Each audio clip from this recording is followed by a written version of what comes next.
नमस्कार। बाजार अगले हफ्ते में आप सभी का स्वागत है। मैं हूं स्वाति रायना। बताएंगे बाजार में आज का पूरा एक्शन, साथ ही कल के लिए, माफ कीजिए सोमवार के लिए स्ट्रैटेजी और शेयरों में कमाई के शानदार मौके भी। आप भी पूछ सकते हैं हमसे सवाल। हमारा फोन नंबर नोट कर लीजिए 0222300164 या फिर आप हमें 0222300165 पर कॉल कर सकते हैं। फेसबुक पर @जी बिजनेस ऑनलाइन, ट्विटर पर @जी बिजनेस अपने सवाल भेजिए #बाजार आज और कल लिखकर। और सोमवार की आपकी तैयारी कराएंगे जी बिजनेस के मैनेजिंग एडिटर अनिल सिंघवी। साथ ही खास मेहमान हमारे साथ है मार्केट एक्सपर्ट श्रीकांत जहान। श्रीकांत जी, स्वागत करते हैं आपका आज के शो में। और सबसे पहले हफ्ते के आखिरी कारोबारी दिन कैसा रहा बाजार, उस पर एक नजर डाल लेते हैं। तो बाजार तो गिरावट के साथ बंद हुए। बाजार के प्रमुख इंडेक्स लाल निशान में ही बंद हुए। सेंसेक्स 365 अंक टूटकर 65,322 के लेवल पर बंद हुआ। निफ्टी 100 अंकों से ज्यादा फिसला, जबकि बैंक निफ्टी 342 अंक फिसलकर 44,199 के स्तर पर बंद हुआ। मेटल, फार्मा, एफएमसीजी और बैंक शेयरों में सबसे ज्यादा गिरावट देखी गई।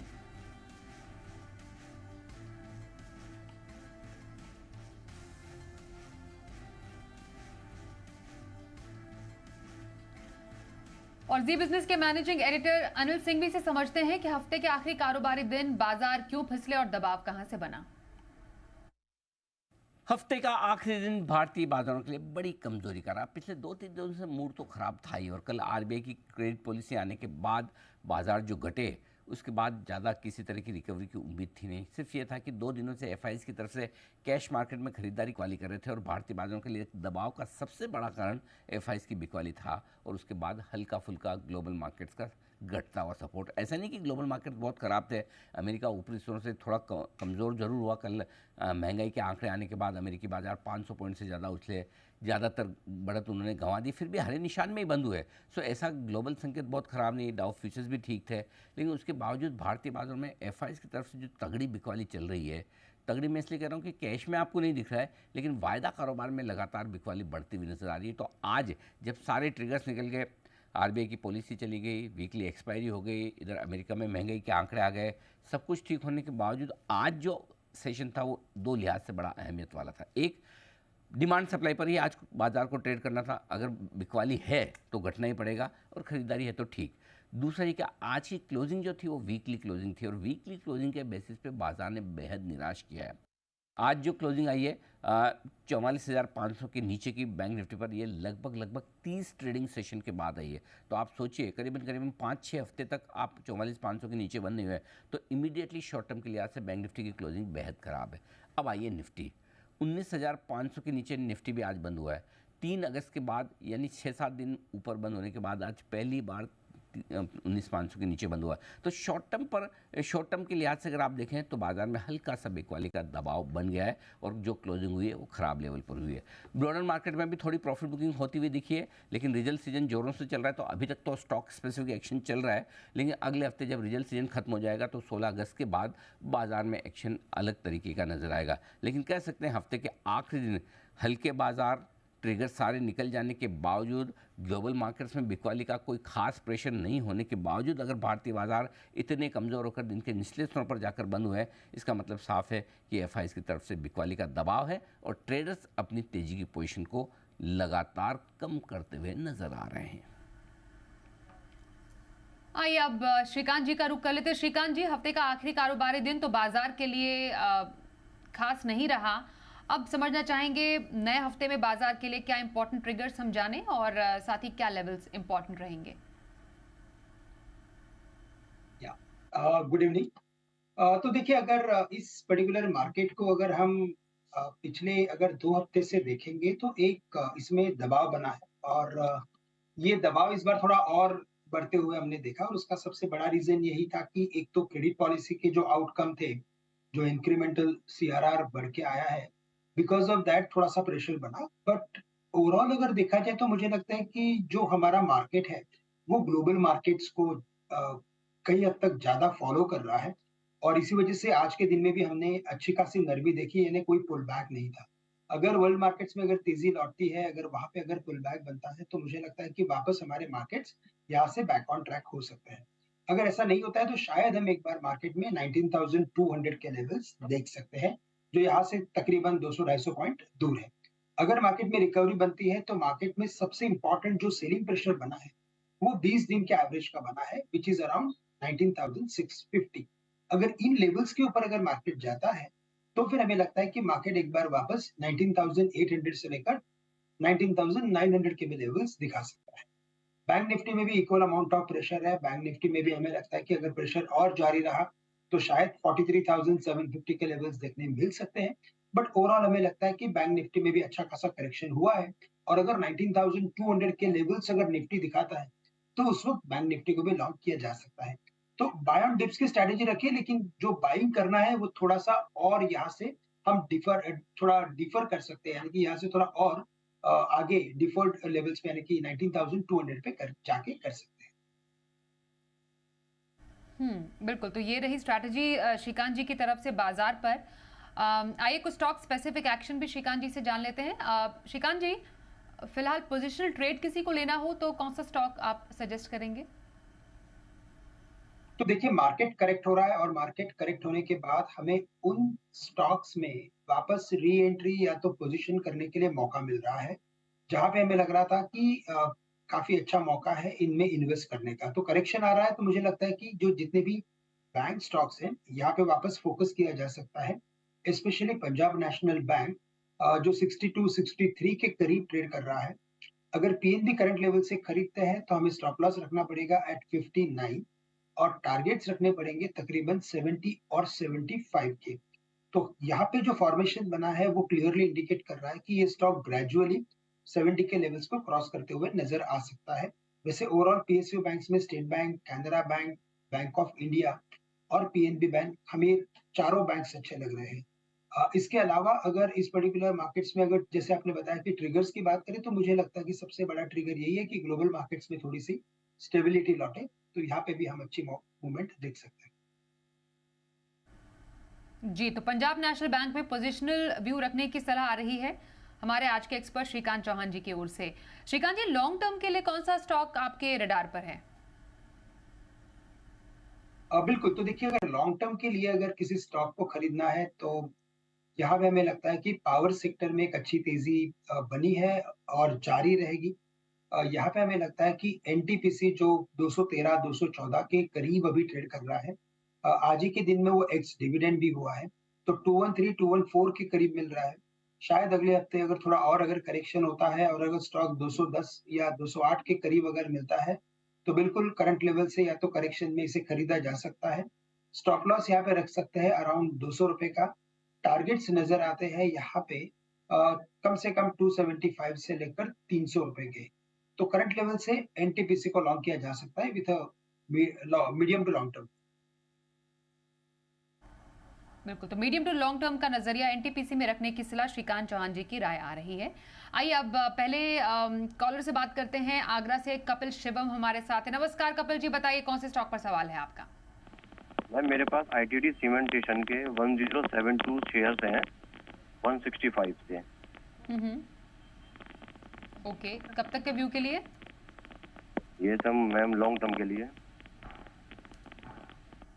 लॉन्ग टर्म के लिए आईटीडी सीमेंटेशन पर इनकी खरीदारी की राय जानना चाह रहे हैं फिलहाल। ओके, बताइए श्रीकांत जी, मुनाफा तो इन्हें है, लॉन्ग टर्म के लिए आप क्या लेवल्स देखते हैं स्टॉक का और क्या स्ट्रैटेजी रहनी चाहिए इनकी? बिल्कुल, तो देखिए, ये जो कंपनी जिस सेक्टर को बिलोंग करती है अभी वहां पे अगर देखा जाए तो आने वाले सालों में हमें लगता है कि और भी मोमेंटम रहेगा और भी तेजी बनेगी और इसी वजह से हमें लगता है कि ये स्टॉक कम से कम वापस अपने प्रीवियस हाइस को यानी कि 225-235 के लेवल्स को क्रॉस करते हुए नजर आएगा। बट इवेंचुअली हमें लगता है कि शायद ये स्टॉक एक बार 270 या 275 के में लेवल्स दिखा सकता है। तो करंट लेवल्स पे मोमेंटम है। करंट लेवल्स पे अगर आप देखें तो वॉल्यूम बेस्ड एक्टिविटी इसमें बढ़ती जा रही है, तो ये इंडिकेशन है कि इस मार्केट्स में यहाँ पे एक बाइंग इंटरेस्ट बना हुआ है। तो करंट लेवल से बिल्कुल इसे होल्ड करके रखें। हमें लगता है कि कम से कम आपको 275 के लेवल्स देखने मिल सकते हैं। तो होल्ड करें। आईटीडी सीमेंटेशन में आपके लिए राय आ रही है श्रीकांत जी की तरफ से। अगले कॉलर चेन्नई से अशोक कुमार हमारे साथ है। नमस्कार, बताइए कौन सा स्टॉक आपके पास है? नमस्कार मैडम, मेरे पास 3 स्टॉक है मैडम। एक पूना वाला पिन कॉर्प है, 450 क्वांटिटी है, 272.42 का प्राइस है मैडम। दूसरा सांगवी इंडस्ट्री है, 1500 शेयर है, 85.09 का है मैडम। तीसरा शेयर है टाटा मोटर मैडम, 250 क्वांटिटी है, 433 का है मैडम। सभी लॉन्ग टर्म है। ओके, लॉन्ग टर्म के 3 स्टॉक्स, सांगी इंडस्ट्रीज, टाटा मोटर्स और पूनावाला फिनकॉर्प, एक एक करके तीनों ही स्टॉक्स पर राय लेना चाहेंगे आपसे श्रीकांत जी। तो इनके लॉन्ग टर्म के व्यू के लिए कौन सा स्टॉक आपको सबसे बेस्ट लग रहा है और क्या रहना चाहिए इनके लिए इन स्टॉक्स में स्ट्रैटेजी? बिल्कुल, तो देखिए मुझे लग रहा है कि जो तीनों स्टॉक्स में इनकी इन्वेस्टमेंट हुई है, वो तीनों स्टॉक या तीनों कंपनियां, इनका जो प्रदर्शन आ रहा है वो काफी अच्छा है और हमें लगता है कि इनमें मोमेंटम और भी जारी रहेगा। नो डाउट कि पूनावाला फिनकॉर्प में थोड़ी अच्छी हमने एक बढ़त देखी है, अच्छी एक्टिविटी देखी पिछले कई महीनों में और अभी करंट लेवल्स पे हमें लगता है कि थोड़ा ये पॉज ले सकता है। तो यहाँ पे बिल्कुल एक आधा मुनाफा वसूला जा सकता है, तो 50% आप इसमें से आपके प्रॉफिट को ले सकते हो, थोड़ा आपका कॉस्टिंग और भी कम हो जाएगा।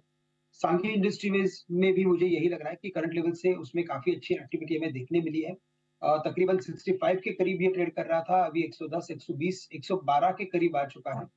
तो इन लेवल्स पे भी इसमें से भी आप कुछ मुनाफा बिल्कुल वसूल कर सकते हैं, यानी कि 50% आप बिल्कुल एक बार मुनाफा वसूल करें और आपके कॉस्ट को कम करें। बट इसके अलावा जो आपने टाटा मोटर्स की बात करी, यहाँ पे मुझे लगता है कि थोड़ा अगर और लंबी अवधि का नजरिया रखते हैं, तो हमें लगता है कि यहाँ पे और भी कमाई के मौके रहेंगे और ये स्टॉक हमें लगता है कि 700 से लेकर 750 के लेवल्स दिखा सकता है। तो करंट लेवल से तीनों को आप होल्ड भी करके चल सकते हैं, लेकिन चूंकि काफी अच्छे गेन्स मिल रहे हैं, तो सांघी इंडस्ट्रीज के साथ-साथ पूनावाला में आप कुछ प्रॉफिट बुकिंग करके चल सकते हैं। जी, तो आपके तीनों स्टॉक्स पर आए रही है श्रीकांत जी की। अगले कॉलर हमारे साथ है राजकोट से भाविन मेहता। नमस्कार, बताइए कौन से स्टॉक पर सवाल है आपका? मैडम मेरे पास एआई इंजीनियरिंग के 75 शेयर्स है जो 2000 के प्राइस पे है। Tata investment okay. के 80 शेयर्स है, वो 15 से का रेट पे है। और फाइन ऑर्गेनिक वो 40 शेयर है जो 3500 के लेवल पे है। मैं लॉन्ग टर्म जानना चाहता हूँ।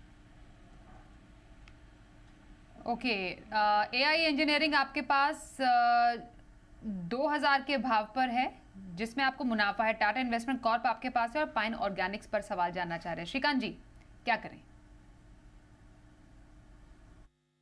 तो देखिए आफ्टर वेरी लॉन्ग टाइम हमें ऐसे देखने मिल रहा है कि इन्वेस्टर्स के पास जो भी इन्वेस्टमेंट्स है वो डीप इन द मनी है और मैं कहूँगा कि इससे अच्छा और मार्केट के लिए कौन-सा साइन हो सकता है। बिकॉज़ अगर आप देखें तो जब deep in the money investments हो जाते हैं, तो इन्वेस्टर्स के ऊपर वो प्रेशर नहीं होता है कि उसे उस इन्वेस्टमेंट से निकलना है।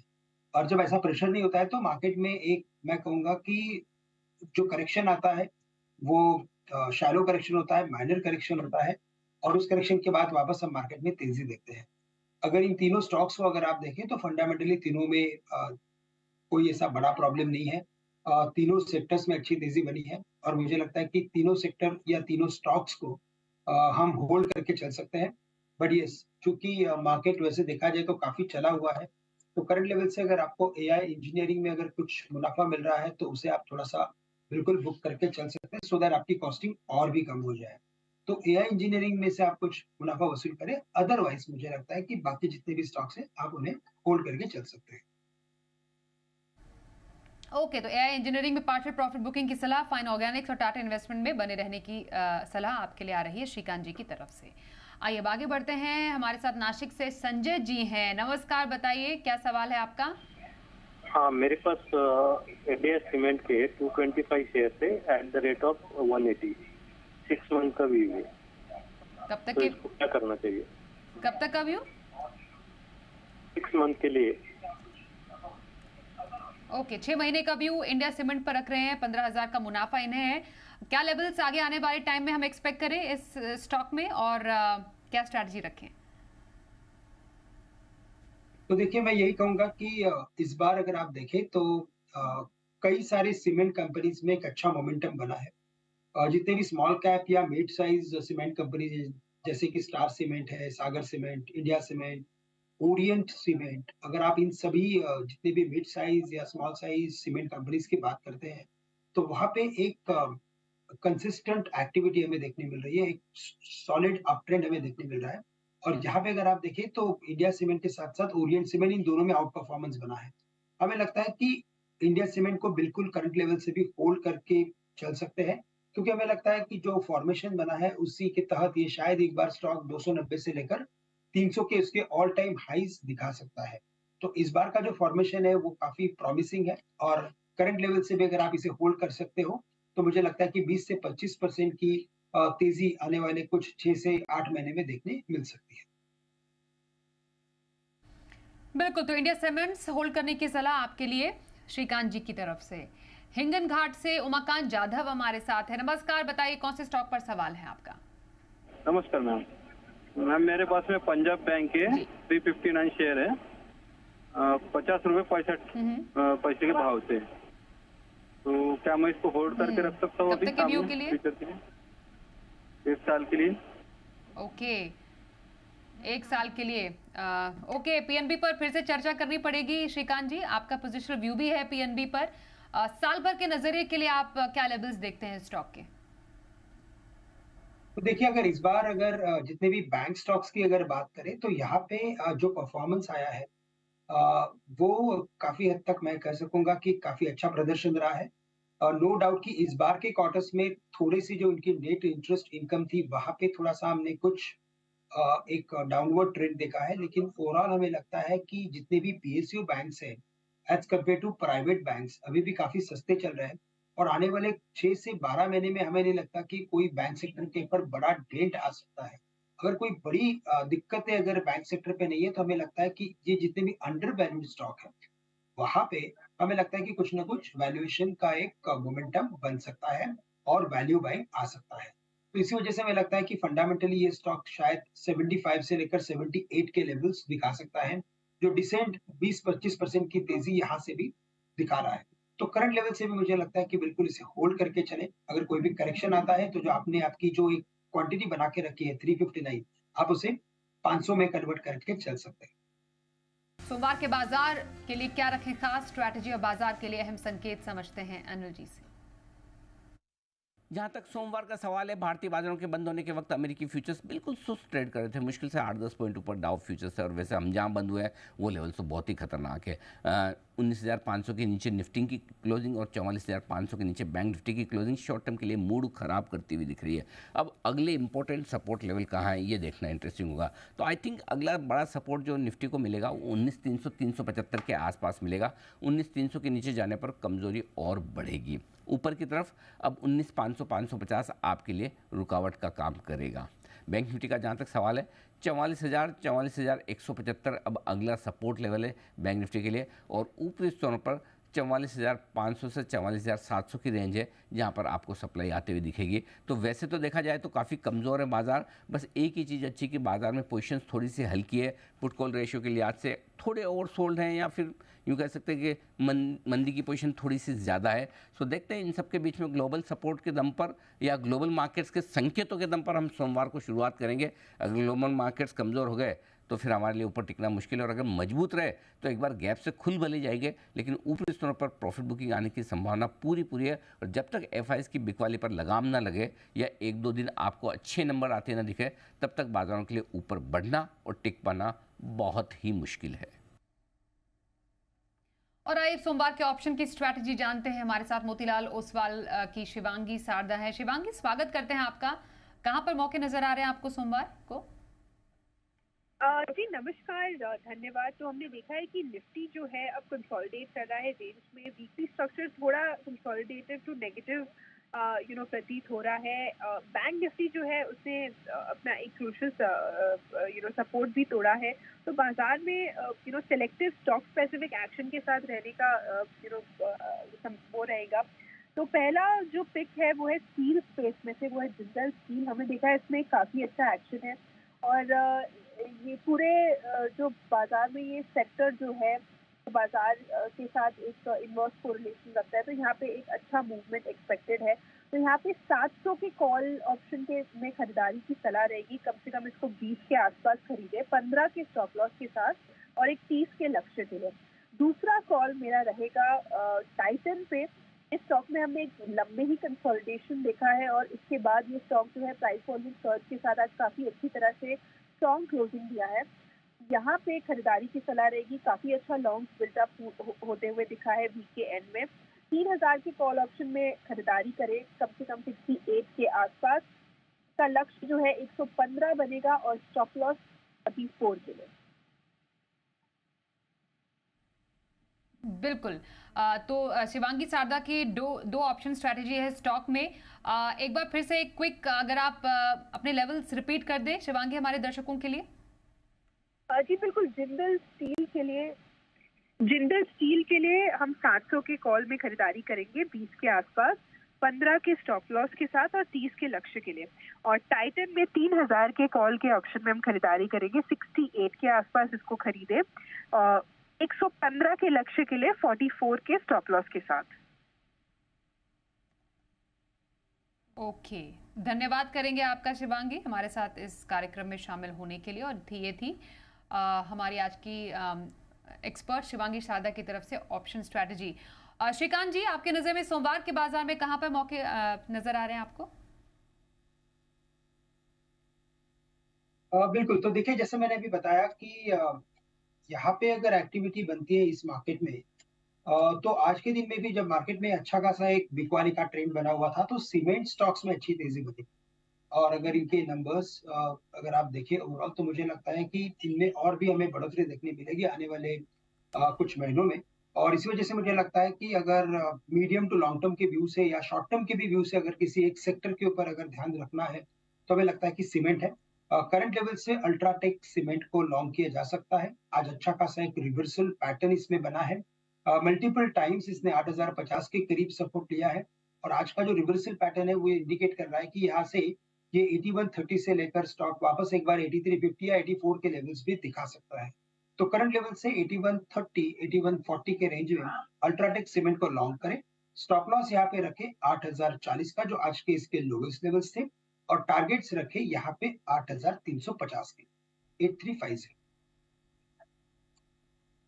जी, तो ये रही इंट्राडे स्ट्रैटेजी अल्ट्राटेक में रखने की हमारे आज के एक्सपर्ट श्रीकांत चौहान जी की ओर से। धन्यवाद करेंगे आपका हमारे साथ इस कार्यक्रम में शामिल होने के लिए। बाजार अगले हफ्ते में बस इतना ही। रुकेंगे एक ब्रेक के लिए, देखते रहिए जी बिजनेस।